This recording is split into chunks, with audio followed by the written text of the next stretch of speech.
Is it over yet? Well, joining us now is Dawn, John Maffei, makeup artist extraordinaire to all those horror movies. He's going to be giving her the best Halloween makeup that she's ever had, and assisting John is his son, Anthony. So we'll be coming back here periodically to see how you're turning out, and you should have a very fun time trick-or-treating tonight there, Dawn, out in Fishtown. Back to you, Dana. Thank you, Richard. Joining us right now in our discussion of horrible things is Steve Vertlieb. Steve has been the managing editor of Cinema Macabre magazine for the past 5 years. Please welcome him. Welcome to the show. Thank you. Happy Halloween. Happy Halloween to you, too. You guys are discussing some of my very favorite topics of conversation, sex and violence. Cinema Macabre magazine. Now, movies have changed over the years. Back in, say, 1925, we had Lon Chaney in Phantom of the Opera. I remember seeing that. In the 40s, though, there was like almost a shift, because there were a lot of parodies on horror flicks, like Abbott and Costello meet Frankenstein. Right. And then again in the 50s, you had all of that giant ants and the blob and the mutant lizards and Godzilla and all of those things. How have the horror flicks changed over the years, and why? Well, the horror films are really affected by what goes on in modern society. The time of the Phantom of the Opera was a really innocent time. The virginity of the heroine being placed in peril by the Phantom, who obviously had lecherous intent. During the 1940s, color came in. When you mentioned the horror parodies, that was really toward the end of the cycle with Abbott and Costello Meet Frankenstein. By that time, audiences had really been saturated with the thing, and there was nothing at that point that could really frighten anyone, and so it turned to comedy. However, after the advent of the nuclear bomb, we got into science fiction. Now there were nuclear horrors coming. There were people who were turned into mutants and androids simply by looking out of their windows and seeing an atom blast. Now, did those movies, Glenn, I guess I should address this to you, did those frighten us as much? I mean, a giant ant crawling along the earth, I mean, come on, did that really frighten people? Oh, I think it did. I think it did, because people's well-being was threatened in those movies, and you could see that depicted. Maybe not to the extent that the psychological affected us and frightened us, but still there is some threat to our well-being by seeing those images on the screen. Okay, now I remember a lot of movies in like the 60s too. We had like The Birds and Psycho. I was afraid to go outside. You're nodding your head. I was afraid to go outside after The Birds, because anytime crows flew over me, I was afraid they were going to come down and get me. Now these were more almost realistic in the sense that I suppose it could have happened. Psycho, for example, somebody could break in and get you while you were in the shower. Robert Bloch, who wrote Psycho, said at the time that it was really a good thing that he didn't have the girl killed on the toilet, because no one would ever go to the bathroom again. Thank goodness he didn't. Well, we're going to take a look at a clip of Vincent Price in action in a 1962 film, Tales of Terror. Let's take a look.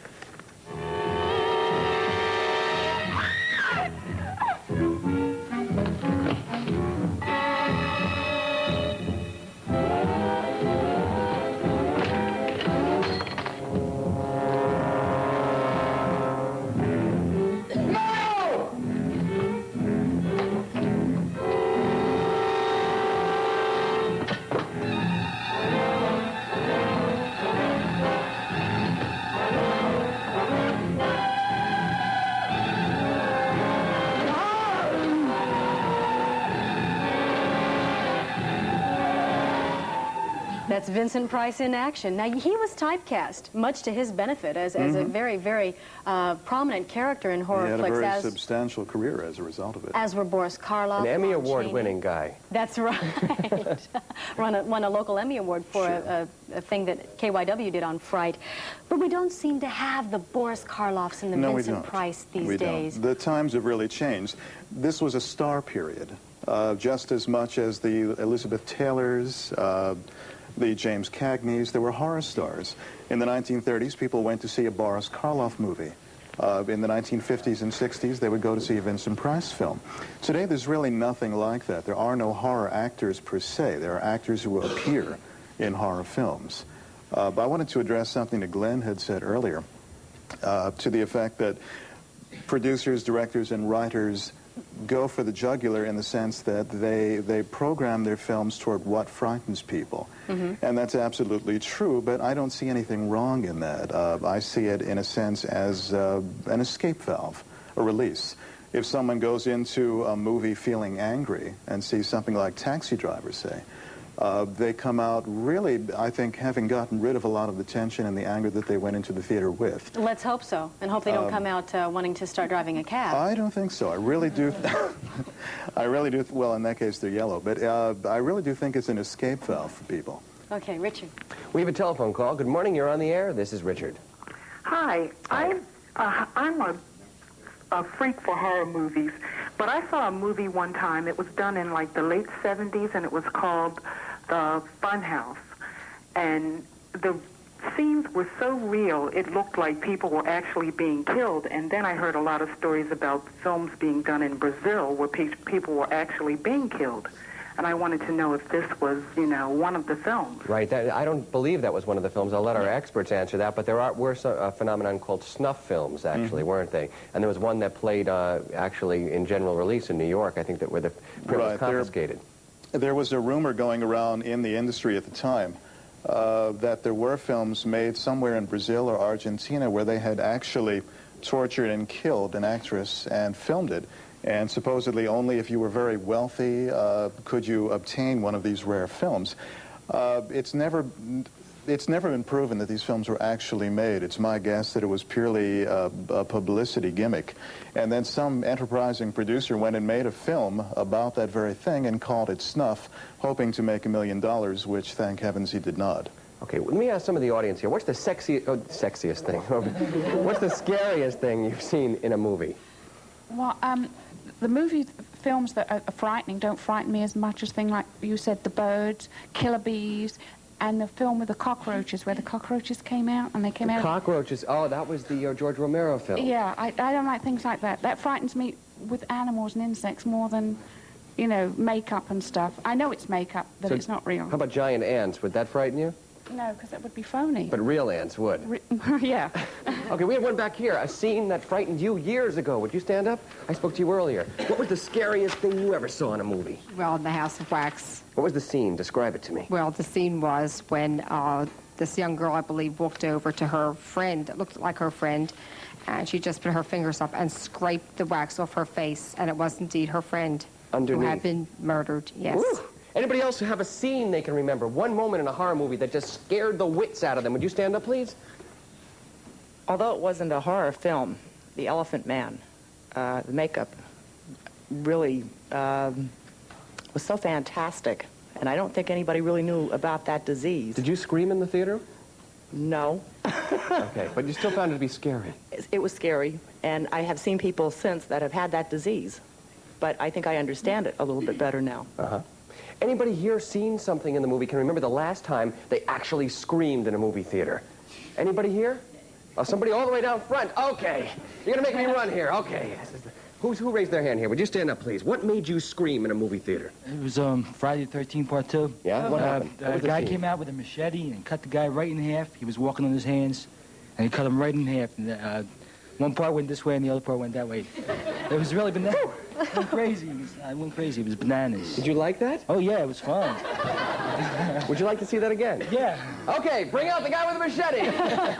Thank you very much. Okay, Dana? Okay. You know, these people do remember these scenes explicitly, and I do think that there is a movie that had a profound effect on me also, and that was Halloween. It was directed by John Carpenter, starring Jamie Lee Curtis, who could be maybe considered the modern-day Vincent Price. I don't know. We'll wait and see how she does over time. Let's take a look at a scene from Halloween.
luck, I guess.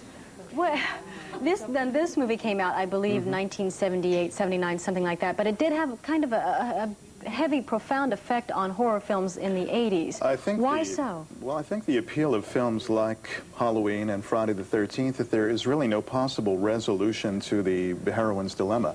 In the older films, you knew the monster would be killed at the end, and that would be the end of the problem. In the more modern films, you stab it, you hack it to death, you strangle it, or throw it off the Empire State Building, and it keeps coming back. There is no way we can win. Everybody's nodding their heads. Yes, they all know that. Does this say anything about our time, that we are more cynical, maybe? In the old days, we thought we could conquer the world, that, let's say, in the 50s, we thought, for instance, even in terms of international affairs, the United States, we could go out and we could solve a problem. Now, after the Vietnam War, maybe our national spirit is a little more cynical about solving problems. Not only insecurity, I think, or rather not only cynicism, but also a greater sense of insecurity. We no longer trust that everything will work out okay. Now there's a lot of doubt. Will we survive? And will Dawn, the woman who is having makeup done on her, survive? John's busily working on her. When we come back, we'll take a look and see how she's looking. Oh, I guess you can see right now. But we'll see the final product. And also, we all know what happened to Vincent Price, Lon Chaney, people like that. But whatever happened to the star of The Blob? We'll find out when we return.